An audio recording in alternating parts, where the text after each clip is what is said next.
Dangus virš Amerikos Ramiojo vandenyno šiaurės vakarų liepsnoja. Lygiai 5:09 val. Ryto. 3 aukštuminiai EMP sprogimai sunaikina palydovus. Visa vakarų pakrantės elektros tinklas išsijungia. Telefonai nustoja veikti. Išmanieji automobiliai virsta brangiais, bet beverčiais griozdais. Tai tik pradžia. Tikrasis košmaras tuoj prasidės. Dešimtis sparnuotųjų raketų kerta Puget Sound įlanką, smogia aerodromams, duomenų centrams ir elektros pastatėms. Spiečiai dronų dūzgia iš Ramiojo vandenyno, trikdo radarus ir su bauginančiu tikslumu nustato taikinius. Sietlui svyruojant, įsitvirtinę Rusijos komandosai pradeda koordinuotas atakas prieš uostus ir svarbiausią infrastruktūrą.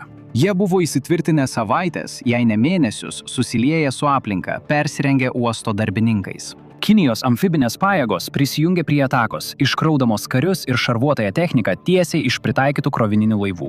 Realaus laiko vaizdo įrašai transliuojami per Ramųjį vandenyną stebėjimo balionų, sklendžiančių aukštai virš mūšio lauko dėka.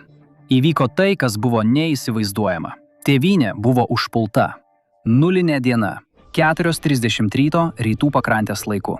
Viskas prasideda kaip bet kuri kita rytą. Šiaurės Amerikos oro ir kosmoso gynybos vadavietės NORAD operatoriai atlieka savo pareigas. Tada kažkas pastebi silpnus taškus, atsirandančius Ramųjį vandenyną stebinčių radaro ekranuose. Po akimirkos JAV infraraudonųjų spindulių palydovai užfiksuoja intensyvios šilumos blyksnius. Nepaneigiamas raketų paleidimo požymis. Kompiuteriai skuba juos atpažinti ir atsakymas ateina beveik iš karto. Sparnuotosios raketos ir trumpojo nuotolio balistinės raketos ne viena ar dvi, o visa jų banga. Ir visos jos nukreiptos į žemyninę Jungtinių valstijų dalį. Raketos nebuvo paleistos iš priešo teritorijos. Jos atskrenda iš povandeninių laivų tykančių giliai Ramiajame vandenyne ir krovininių laivų, apsimetančių civiliniais laivais tarptautiniuose vandenyse. Niekas nesupranta, kad tai ne tik raketų ataka. Tai pirmasis plataus masto koordinuotos Rusijos ir Kinijos invazijos žingsnis. Taikinys – Sietlas. Jų tikslas yra kur kas ambicingesnis nei sunaikinimas. Jie ketina užimti teritoriją. Jie nori priversti JAV laivyną pasitraukti iš regiono pakankamai ilgam, kad galėtų įsitvirtinti. Jie siekia jūrinės dominavimo. Sėkmingas išsilaipinimas reiškia, kad jie gali įkurti priekinę bazę JAV teritorijoje. Signalizacijos aidi per visą NORAD. Šajeno kalnų operacijų centras ūžia nuo aliarmų ir įtemptos veiklos. Tai ne pratybos. Pradeda skambėti saugus telefonai. Šifruoti tinklai užtvindyti duomenų srautu. Už 1600 mylių Vašingtone prezidentas pažadinamas iš miego. Per kelias minutes slaptosios tarnybos agentai veda jį į saugų bunkerį. Padėjėjai nuolat informuoja apie situaciją. Viskas labai dinamiška. Padėtis greitai keičiasi. Visi žino tik tiek, kad Amerika yra puolama. Praėjus vos 7 minutėms atsakomieji veiksmai jau prasideda. Visoje šalyje oro pajėgų ir nacionalinės gvardijos daliniai skubiai reaguoja pagal operaciją Kilnusis erelis. Tai yra po rugsėjo 11-osios įvykusi tėvynės oro gynybos misija, kurios tikslas – apsaugoti Amerikos oro erdvę. Fort Worte poroje F-16 riaumodami lekia pakilimo taku ir kyla į aušros dangų dar prieš tai, kai jų pilotai visiškai pabunda. Visoje JAV, nuo Masačusetso iki Havajų, parengties naikintuvai F-15, Eagle F-22 Raptor ir FA-18 iš karinių jūrų pajėgų bazių pakyla į dangų per kelias minutes nuo įspėjimo.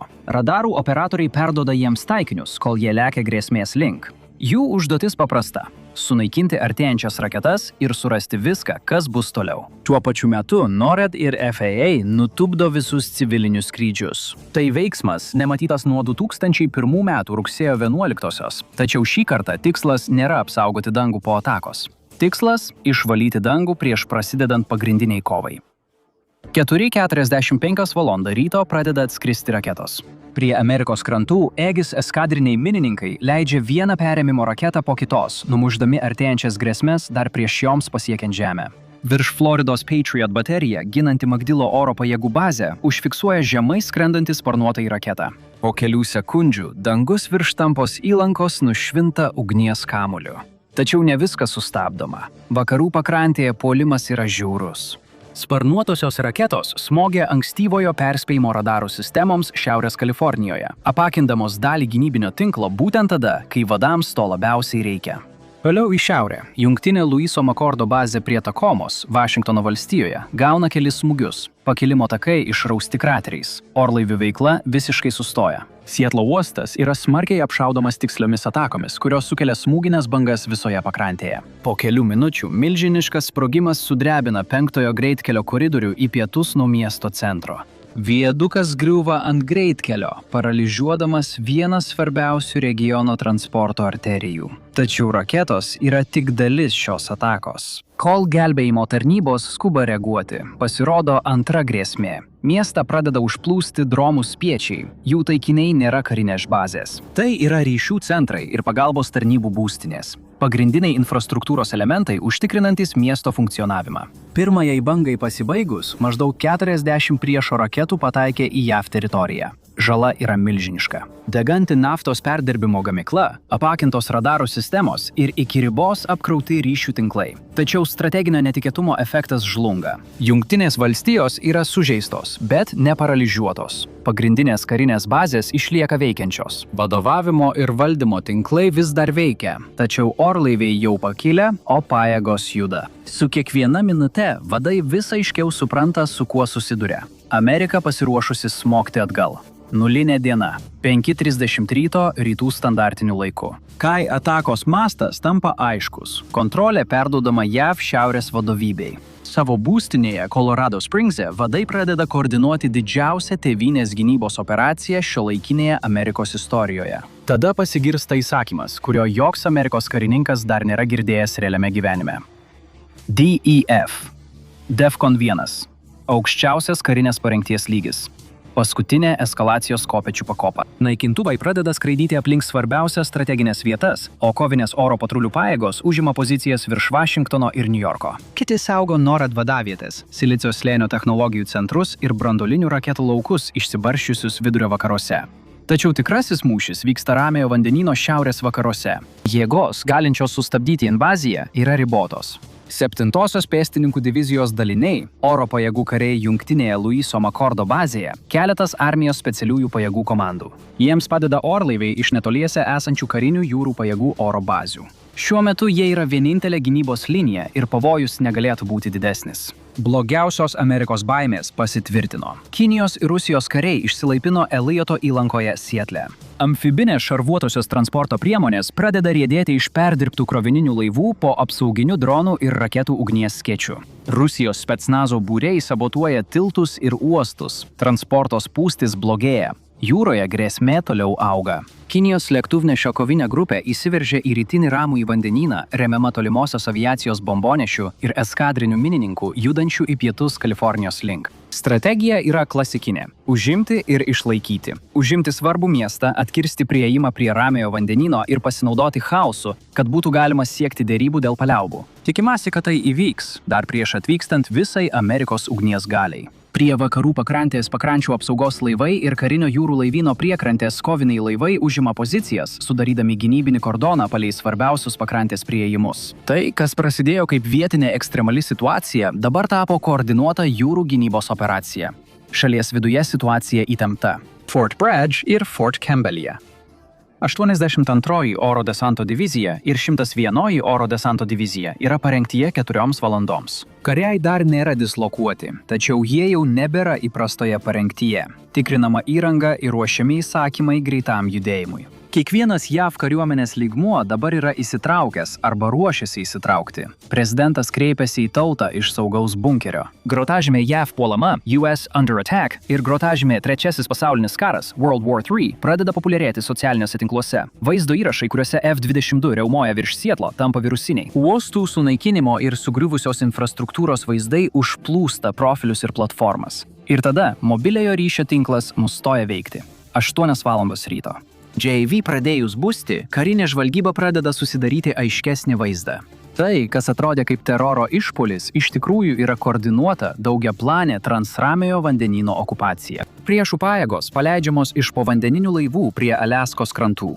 Laivai esantis netoli Havajų ir vidutinio nuotolio bombonešiai veikiantis iš Kurilų ir Kinijos kontroliuojamų salų pietų Kinijos jūroje. Diversinis puolimas jau vyksta per demilitarizuotą zoną. 10 000 Šiaurės Korėjos karių veržiasi į pietus. Žvalgybos duomenys dabar rodo, kad ankstesnės pratybos Pietų Kinijos jūroje ir Arktyje visai nebuvo įprastos. Jos niekada tokios nebuvo. Tai buvo masalas. Visa tai buvo kruopščiai suplanuotos sąmokslo dalis, siekiant kritiniu momentu atitraukti JAV lėktuvnešių grupės nuo žemyno. Tuo metu kibernetinių atakų bangos paralyžiavo ankstyvojo perspėjimo tinklus, trukdė palydovų transliacijas ir slopino svarbiausią ryšį. Trumpam, bet pavojingam laikotarpiu, JAV žvalgyba tampa praktiškai akla. To visiškai pakanka, kad puolimo laivynai galėtų nepastebėti priartėti arčiau. Ankstyvieji požymiai rodo koordinuotą suirutės ašies avantiūrą. Tai bandymas užgrobti Ramųjį vandenyną ir greitai bei stipriai priversti Amerikos pajėgas trauktis į žemyną. Tačiau pranašumas trumpalaikis. Nepaisant smūgio masto, JAV atsparumas išlieka. Vyriausybės tęstinumo protokolai įsigalioja akimirksniu. Giliai po žeme esantys vadaviečių centrai Šajeno kalne ir Raven Rock'e toliau veikia. Saugios linijos yra peradresuojamos.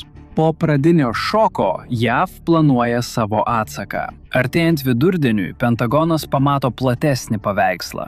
Priešo pajėgos užėmė Sietlą. Karinio jūrų laivyno judėjimas leidžia manyti, kad kiti taikiniai gali būti Kalifornijos pakrantė arba Aljaska. Atėjo laikas JAV parodyti savo jėgą.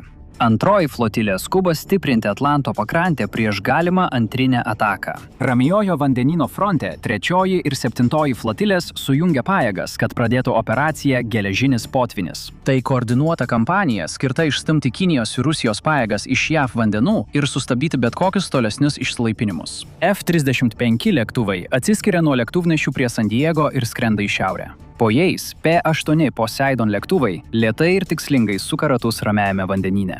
Šie povandeninių laivų medžiotojai šukuoja vandenynus ieškodami visko, kas ten neturėtų būti. Toliau užnugaryje B-52 lėktuvai Barksdale'o bazėje ir B-1 lėktuvai Ellsworth'o bazėje užveda variklius, pasiruošę smogti ilgų nuotolių raketomis bet kuriam amfibiniam vadovavimo laivui, kuris priartės per arti kranto. Ant žemės reakcija tokia pat greita. Sausumos pajėgų ir jūrų pėstininkų daliniai skuba pakrante, kad aplink Sietlą sukurtų gynybinį žiedą. Tarp valstybiniai greitkeliai paverčiami vilkstinėmis ir pasirengimo koridoriais. Už jų nacionalinės gvardijos pajėgos visoje Vašingtono, Oregono ir Eidaho valstijose stiprina svarbiausius kelius. Civiliai evakuojami iš galimų konflikto zonų. Prasideda kova dėl Sietlo ir tėvynės. Pirmoji diena. Paskutinį kartą Amerika tokiu mastu mobilizavosi po Pearl Harbor 1941 metais. Net ir tada kova vyko už vandenynų. Šį kartą nėra tolimo fronto. Sietlas okupuotas, o vakarų pakrantė tapo mūšio lauku. Prezidentas pasitelkė karo įgaliojimų aktą ir paskelbė nepaprastąją padėtį šalyje. Per kelias valandas visi 50 valstijų gubernatoriai aktyvuoja savo sausumos ir oro nacionalinės gvardijos dalinius. Beveik 325 000 sausumos nacionalinės gvardijos karių ir 105 000 oro nacionalinės gvardijos lakūnų yra federalinėje tarnyboje. Tautos gynybinis pagrindas beveik per naktį. Piliečiai kariai imasi saugoti tiltus, elektrines, ryšių centrus ir vyriausybinius pastatus. Niujorke gvardiečiai įsitvirtina už maišų su smėliu pozicijų, iš kurių matyti Hudsono upė. Vašingtone kontrolės postų aplink Kapitolijų ir Pentagoną daugėja, paverčiant žymes vietas kontroliuojamais koridoriais. Tačiau vakaruose viskas atrodo tarsi visiškai kitas pasaulis. Portlande greitkeliai tapo gynybos linijomis. Spokane oro gynybos baterijos išdėstytos aplink oro uostus. Nuo Eugeno iki Belingamo saugomi svarbus sankryžos taškai. Kariai įsitvirtina ir laukia. Sietlas, vis dar degantis, tapo ginčytinų miesto mūšio lauku. Jungtinė bazė Louis McCord buvo smarkiai smogta pirmąją dieną ir tebėra užimta. JAV daliniai skuba išlaikyti gynybos liniją į pietus nuo Takomos. Civilių evakuacija tęsiasi, dažnai vykdoma koridoriais, kuriems gresia bepiločių atakos. Priešo ketinimus darosi vis sunkiau nepastebėti. Įsitvirtinkite, suskaldykite pastiprinimus ir laimėkite pakankamai laiko logistikos tiekimo linijai per Ramųjį vandenyną įkurti. Federalinė vyriausybė veikia greitai. Pagal gynybos gamybos įstatymą pradedama perimti pramonės šakas. Kuras nukreipiamas kariniams vilkstinėms. Civiliniai lėktuvai išardomi ir pritaikomi transportavimui. Amunicija ir dronai gamyklose gaminami visą parą. Vadovybė skubiai perkelta į saugias vietas, tokias kaip Šajeno kalnas ir Raven Rock'as. Kongresas vis dar renkasi per užšifruotas vaizdo nuorodas. Jų veidai mirga ekranuose po betonu ir fluorescencinėmis lempomis. Atrodo, kad visuomenės ryštas išliko. Kol kas, netoli atakos zonų įtampa pradeda veržtis į paviršių. Nuo San Diego iki Salt Lake'o perkelti civiliai užpildo greitkelius ir prieglaudas. Sistemos pradeda artėti prie lūžio taško. 48 vakarų pakrantės apskrityse įvedamos komendanto valandos. Prasideda paniškas apsipirkimas ir plėšikavimas. Parduotuvės ištuštinamos per kelias valandas. Maistas, kuras ir kiti būtiniausi dalykai dingsta. Ten visuomenė žlunga. Antra diena. Amerika – tai ginklų mėgėjų tauta. 393 milijonai piliečių turi šaunamuosius ginklus. Visoje šalyje teisėsaugos institucijos bendradarbiauja su sukarintomis grupėmis ir ginklų klubais, kad sukurtų greitojo reagavimo padalinius. Žinutė paprasta. Laikykite savo vietoje. Sulaikius pradinį šoką, JAV kariuomenė pereina prie likusių pakrančių ir šiaurinių gynybinių pozicijų stiprinimo. Svarbiausios zonos yra Ramiojo vandenyno pakrantė, Aliaskos aleutų koridorius, kur Rusijos tolimosios žvalgybos patruliai ir toliau tikrina JAV radarų aprėpties ribas, ir pietvakarių siena, kur žvalgyba perspėja apie bandymus infiltruotis per kartelių valdomus kontrabandos kelius. Olimpinis pusiasalis yra visiškai uždarytas ir paverstas sustiprinta karinė zona. Pakrantės artilerijos baterijos įrengiamos tam, kad atkirstų Puget Sound įlanką. JAV karinio jūrų laivyno SEAL ir jūrų pėstininkų žvalgybos komandos veržėsi į San Juano salas, ieškodamos spąstų, išsilaipinimo taškų ir visko, kas neturėtų plūduriuoti tarp jų esančiose kanaluose. Pakrantėje jūrų pėstininkai maskuoja prieš šarvines pozicijas reljefe. Uolos, viadukai, tiltai ir ilgi greitkelių ruožai tampa Javelin ir TOW raketų namais. Sraigtasparnių daliniai nuolat patruliuoja palei vieną į greitkelį, žemai ir greitai skrenda palei pakrantę, stebėdami, ar kas nors nebandys pralaužti pagrindinės gynybos linijos. Didieji vakarų pakrantės miestai paskelbė dalinį evakuacijos įsakymą. Sietlas patiria spaudimą. Tuo tarpu kai kurie žymiausi miestai, tokie kaip Los Andželas, San Franciskas ir net Ankoridžas, ruošiasi blogiausiam. Rytuose 10-oji OJI kalnų divizija persikelia iš Niujorko į Karolinos pakrantę. 82-oji OJI oro desanto divizija lieka budėjimo režime. Desantininkai miega, kai tik gali, laukdami signalo judėti. Daugiau nei 250 000 aktyvios tarnybos karių dislokuota abiejose JAV pakrantėse. Juos remia šimtai tankų ir šarvuotų transporto priemonių. AWACS dronai ir palydovai atkūrė mūšio lauko vaizdą. Visi sulaiko kvėpavimą. Kol mūšis dėl Sietlo tęsiasi šiaurėje, priešas atidaro antrąjį frontą.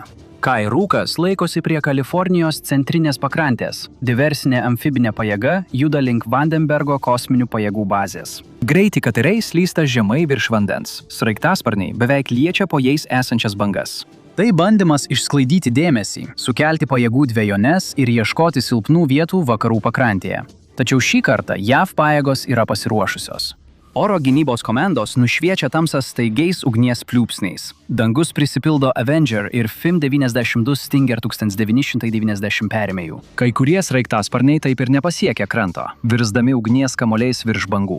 Tolėliau AC-130 artilerijos lėktuvai suka ratus, lydimi F-35 naikintuvų, paversdami priartėjimo koridorius mirties zona, dar prieš išsilaipinimo pajėgoms tinkamai susiformuojant.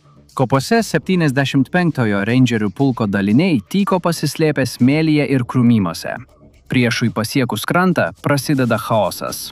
Minosvaidžiai daužo pakrantę. Kulkosvaidžiai šluoja bangų liniją. Kovai pasibaigti prireikia vos 2 valandų. Sužeistystiesiems evakuojamiems iš paplūdimio išgyvenę priešo kariai paimami į karinę nelaisvę. Pirmieji apklausos duoda kitokį vaizdą. Sietlas yra atakos bazė. Tai sąmoningas bandymas užimti didelį Amerikos miestą, aprūpinti jį iš jūros ir paversti ilgalaikių spaudimo tašku. Priešas siekia sužlugdyti logistiką, dėmesį ir moralę visoje vakarų pakrantėje. Mažesni išsilaipinimai gali ir toliau tikrinti pakrantę, tačiau pagrindinis tikslas yra Sietlas. JAV šiaurės vadovybė atsako tuo pačiu. Pirmasis jūrų pėstininkų divizionas persikelia link Los Andželo baseino. Trečiasis pėstininkų divizionas juda į vakarus iš Džordžijos. Šarvuota technika kraunama į traukinius ir laivus. Ilga logistikos grandinė atgyja karo metu būdingų greičių. Visoje Ramiojo vandenyno fronte oro gynyba stiprinama. Patriot ir THAAD baterijos supa Los Andželą ir San Diegą. Kovinės oro patrulių pajėgos suka ratus virš Ramiojo vandenyno, užtikrindamos nuolatinę persidengiančią apsaugą. Lėktuvnešių smogiamieji junginiai. Karlas Vincentas, Teodoras Rooseveltas, Abraomas Lincolnas išsisklaido po Ramųjį vandenyną, ieškodami antrosios ir trečiosios bangos. Papildomi lėktuvnešiai juda Havajų ir Guamo link, kad užkirstų kelią priešo pastiprinimui. Tačiau Amerika nėra viena. Prasideda sąjungininkų telkimas. Kanada pirmoji visiškai įsipareigoja suteikti operatyvinę paramą savo kaimyniai. CF-18 naikintuvai iš Vankuverio sudaro kovines patrulių grupės. Iš Europos atvyksta NATO radarų pajėgos, išplečiančios stebėjimo tinklą per Ramiojo vandenyno prieigas. Japonijos jūrų savigynos pajėgų eskadriniai minininkai prisijungė prie JAV karinio jūrų laivyno pajėgų, kad pradėtų valyti ir kontroliuoti centrinį Ramųjį vandenyną. Karas nebėra vietinis. Dabar visoje šalyje veikia daugiau nei 500 000 Amerikos karių. Aktyviosios tarnybos, nacionalinės gvardijos ir rezervo kariai kartu su visomis 3 jūrų pėstininkų divizijomis ir daugybė šarvuotojų dalinių. Ore beveik 1500 naikintuvų užpildo Amerikos dangų, vykdydami nuolatinės oro patruliavimo misijas. Jūroje daugiau nei 100 karo laivų ir 60 povandeninių laivų sudaro tvirtą žiedą aplink žemyną. Tai geležinis žiedas, kuris su kiekviena valanda tampa vis tankesnis. Priešraketinės gynybos sistemos dengia svarbiausias teritorijas, o NORAD integruotas tinklas stebi nenutrūkstamą kovos lauko vaizdą. Netikėta ataka žlugo. Sietlas vis dar laikosi, tačiau jis atkirstas ir išsekintas nuolatinio spaudimo.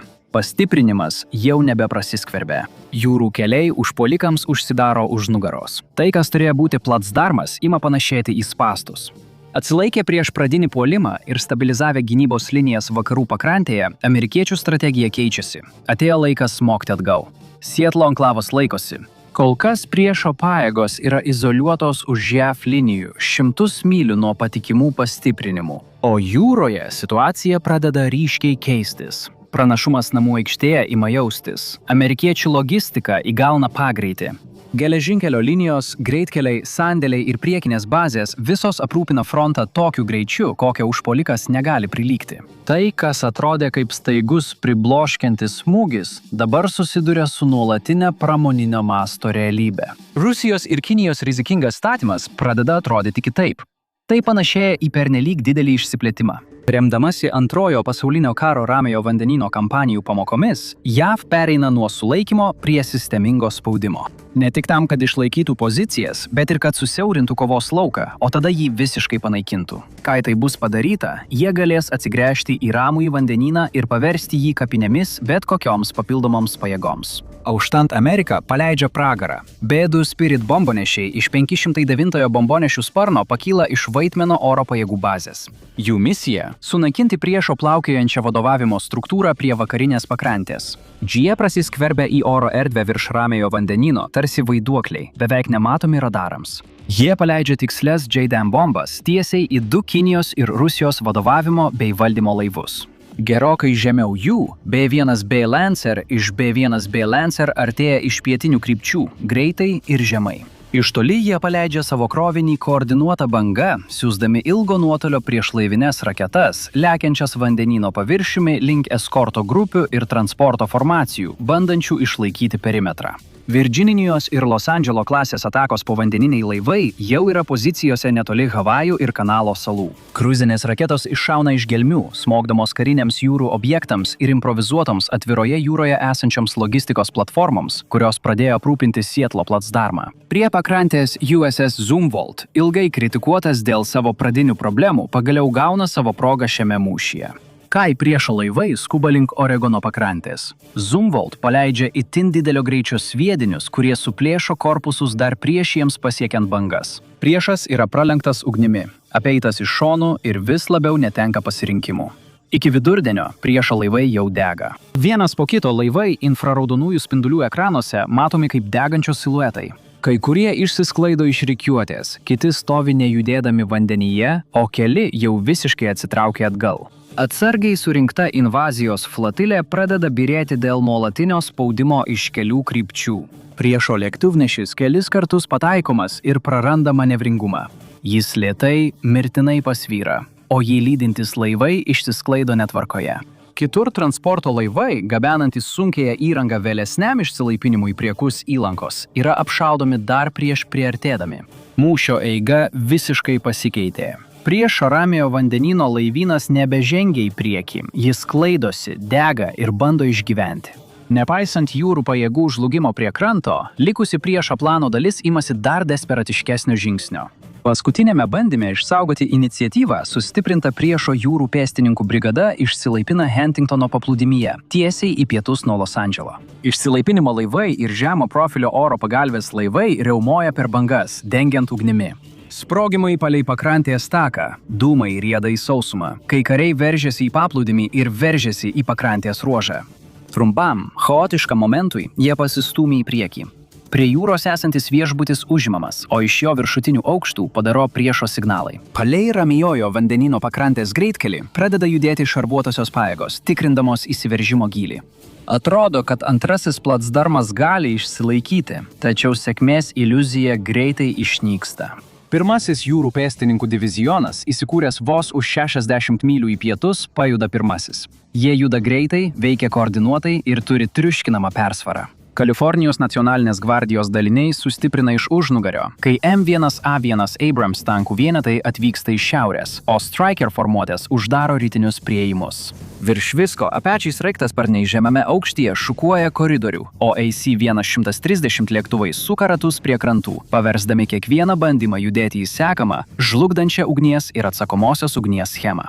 Iki sutemų įsiveržimas buvo sutriuškintas. Kas liko, yra izoliuota ir greitai šluojama kvartalas po kvartalo. Keletas desperatiškų pasipriešinimo židinių slepiasi automobilių stovėjimo aikštelėse ir CVS parduotuvėje, tačiau jūrų pėstininkų ugnies grupės juos sunaikina iki ryto. Dronai užfiksuoja pasekmes ir perduoda jas vadovavimo kanalais. Tylios pakrantės promenados, apleistos pozicijos ir surišti belaisviai saugomi sargybinių. Vaizdo medžiaga yra klinikinė, bejausmė, jau apdorojama ataskaitoms, o ne antraštėms. Tai pirmas kartas nuo 1814 metų, tai užsienio sausumos pajėgos iškelia savo vėliavą virš didelio Amerikos miesto. Tačiau tai trunka neilgai. Pasekmės. Pirma savaitė. Užtikrinus tėvynės saugumą, gynyba pereina į puolimą. Ohio klasės povandeniniai laivai, jau esantys Ramiajame ir Atlanto vandenynuose, gauna leidimą paleisti raketas. Iš slaptų vietų jie pradeda koordinuotą Tomahawk raketų smūgių bangą prieš svarbiausią priešo koalicijos karinę infrastruktūrą visame į Ramųjį vandenyną orientuotame tinkle. Karinių jūrų pajėgų bazės, radarų stotys, aerodromai ir logistikos centrai, besidriekiantys nuo pietų Kinijos jūros iki Rusijos tolimųjų rytų, yra sunaikinami. Tuo pačiu metu B-52 eskadrilės veikiančios iš bazių Guame, Diego Garcijoje ir žemyninėje JAV dalyje vykdo tolimosios atakos misijas. Jų kroviniai priklauso nuo užduoties. Tiksliosios amunicijos užgrūdintiems taikiniams, kartu su psichologinių operacijų paketais, įspėjančiais priešo civilius apie tai, ką sukėlė jų vadovai ir raginančiais juos pasiduoti.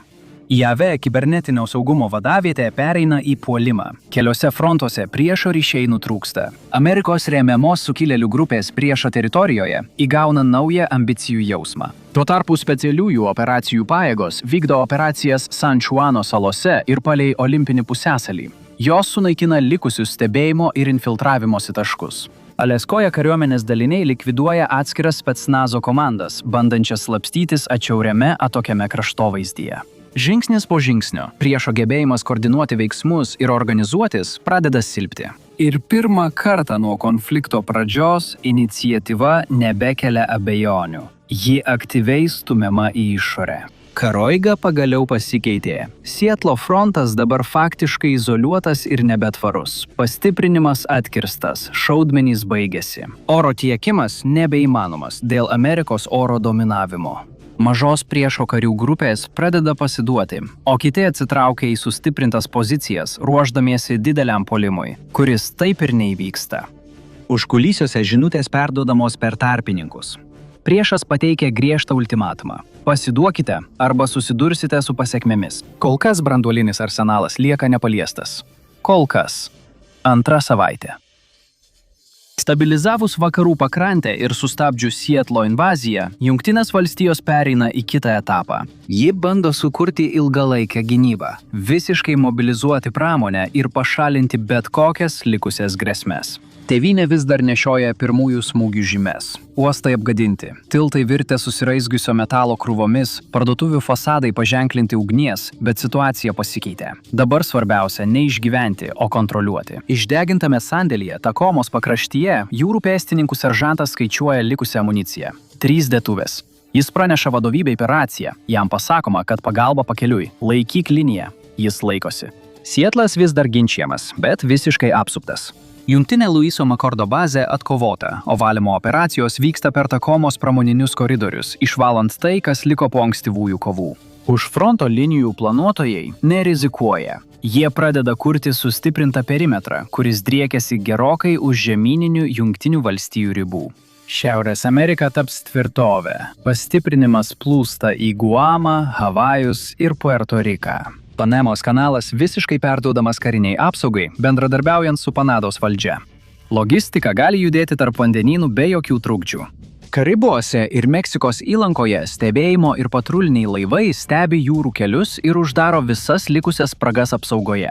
Rio paktas aktyvuojamas, karas išplečiamas į visapusišką saugumo sistemą. Kanada, jau visiškai įsipareigojusi, sustiprina Vancouverį, kuris yra sustiprintas prieš tolesnį pakrantės spaudimą.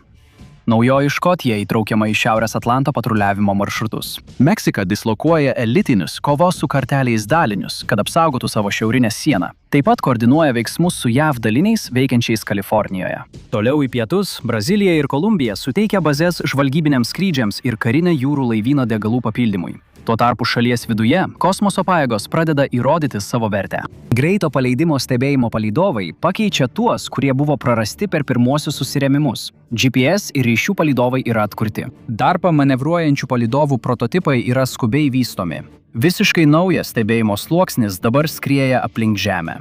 JAV pakrantėse virš horizonto veikiantis radarų ir dirižablių tinklas driekiasi nuo Bajo iki Britų Kolumbijos, sujungdamas nuolatinį ankstyvojo perspėjimo vaizdą. Civilinės oro patrulių pajėgos užtikrina žemų aukščių stebėjimą, o civiliniai drono operatoriai, veikdami koordinuotai, plečia neoficialią pakrančių stebėseną.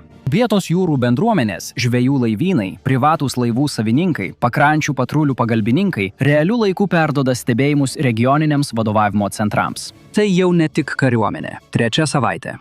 Dearborno mieste, Mičigano valstijoje, Ford gamykloje paskutinis F-150 nurieda nuo konvejerio antradienį, 23:47. Trečiadienio rytą surinkimo linijos konfigūracija jau pasikeitusi. Tai, kas bus gaminama toliau, nebėra sunkvežimis. Amerikos pramoninė galia įsijungia visų pajėgumu. Visoje šalyje surinkimo linijos beveik per naktį pertvarkomos. Civilinė gamyba sulėtėja, kai gamyklos pereina prie karinių sutarčių. Aviacijos gamyklos, kurios anksčiau daugiausia vykdė komercinius užsakymus, pradeda be perstojo gaminti dronus, amuniciją ir orlaivių dalis. Gynybos gamintojai plečia veiklą iki visą parą trunkančio darbo, nes gamybos tikslai kiekvieną savaitę vis didėja. Laivų statyklos seka jų pavyzdžių. Virdžinijoje, Meine ir Misisipėje sausieji dokai užpildyti iš Ramiojo vandenyno sugrįžusiais apgadintais laivais. Remonto brigados dirba visą parą, lopo korpusus, keičia sistemas ir kuo greičiau grąžina laivus į tarnybą. Senesni atsarginiai laivai išimami iš saugyklų ir modernizuojami modulinių raketų konteineriais bei dirbtinio intelekto pagrindų veikiančia grėsmių sekimo sistema. Tuo tarpu naujų laivų statyba spartėja pagal nepaprastosios karo padėties įgaliojimus. Žmogiškųjų išteklių antplūdis yra nemažiau įspūdingas. Pirmiausia, į tarnybą kviečiami mechanikai, inžinieriai, lingvistai, kibernetinio saugumo specialistai, logistikos planuotojai. Tačiau dar prieš įvedant privalomąjį šaukimą, prie verbavimo punktų jau nusidriekia eilės. Veteranai vėl stoja tarnauti, o rezervinės pajėgos pradeda augti. Visoje šalyje mokymo bazės veikia maksimaliu pajėgumu. Ir skirtingai nei daugelis šalių, kurios kovoja ilgus karus, Jungtinės valstijos vis dar turi didžiausią savo strateginį pranašumą – atstumą. Energetika ir žemės ūkis išlieka stabilus dėl geografinės sėkmės. Nepažeistos tėvynės, nėra bado ar kuro trūkumo, tačiau amerikiečiai prisitaiko. Kuras normuojamas, nebūtinos kelionės mažėja. Bendruomenės organizuoja vietinės paramos akcijas. Pergalės sodai atsiranda kiemuose ir tuščiuose sklypuose, ne todėl, kad jie būtų griežtai būtini, bet todėl, kad jie simbolizuoja kažką didesnio. Invazijas sukrėtė šalį. Atsakas pradeda ją keisti. Tuo tarpu Pentagono slaptųjų biudžetų laboratorijos atsiduria dėmesio centre. Projektai, kurie daugelį metų buvo slepiami už įslaptintų biudžetų, tapo skubiamis karo meto būtinybėmis. Virš mūšio lauko pasirodo eksperimentiniai dronai. Pažangios dirbtinio intelekto sistemos analizuoja milžiniškus duomenų kiekius, padėdamos vadams taikyti į strateginius objektus. Inovacijų banga neapsiriboja tik vyriausybinėmis įstaigomis. Silicio slėnis persiorientuoja beveik per naktį. Pradedančiosios įmonės ima spręsti karinius iššūkius. Logistikos algoritmai optimizuoja kuro, amunicijos ir personalo judėjimą per tūkstančius mylių. Programinės įrangos inžinieriai skuba užtikrinti ryšių tinklų atsparumą trikdžiams. Kibernetinio saugumo komandos dirba visą parą, lopydamos pažeidžiamumus taip greitai, kaip jie atsiranda. NATO kolektyvinės gynybos įsipareigojimai dabar visiškai įgyvendinami. Sąjungininkų laivai prisijungia prie patruliavimo Atlante, o Europos oro pajėgos plečia dislokavimą Šiaurės Amerikoje ir Arkties bazėse. Bendros pratybos tampa bendromis operacijomis.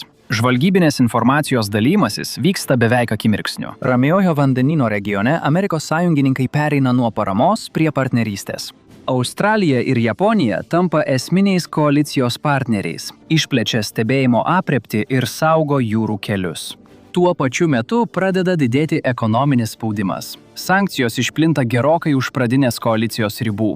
Šalys, kurios anksčiau bandė išlikti neutralios, pradeda tolti nuo agresorių. Prekybos sutartys nustoja galioti, finansiniai tinklai griežtėja, diplomatiniai santykiai silpnėja. Karo ekonominės pasiekmės pradeda jaustis toli nuo mūšio lauko. Priešas manė, kad gali palaužti Ameriką. Jie klydo. 4. savaitė. Mokytoja Portlande prie savo klasės sienos priklijuoja ranka pieštą Ramiojo vandenyno šiaurės vakarų žemėlapį. Ji jo nenukabina. Mokyklos vėl atsidarė, bet viskas yra kitaip. Avarinės pratybos tapo tokios pat įprastos kaip gaisro signalizacijos. Saugumas visur sustiprintas. Universitetų miesteliuose smarkiai padaugėjo ROTC programos dalyvių. Karas tapo kasdienio gyvenimo dalimi. Vėliavos atsiranda languose, kurie daugelį metų buvo tušti. Konfliktas pakeitė šalį. Gynybos planuotojai tebėra įsitikinę, kad į kampą įspaustas priešas yra pavojingas priešas. Žvalgybos analitikai toliau ieško ženklų apie galimą atsakomąjį smūgį ar slaptą operaciją. Visoje šalyje kiekvieną didesnį miestą juosia Patriot, THAAD, Aegis Ashore baterijos ir NASAMS sistemos. Radaro ekranai švyti visą naktį. Kiekvienas priėjimas prie žemyno yra stebimas ir sekamas, o Ramiojo vandenyno šiaurės vakaruose vis dar išlieka matomiausia karo žaizda. Sietlas nebegresia žlugimu, tačiau jis nėra ramus. Miestas išlieka griežtai kontroliuojamas, apsuptas saugumo ir nuolatinės stebėsenos, kol tęsiasi atkūrimo ir valymo operacijos.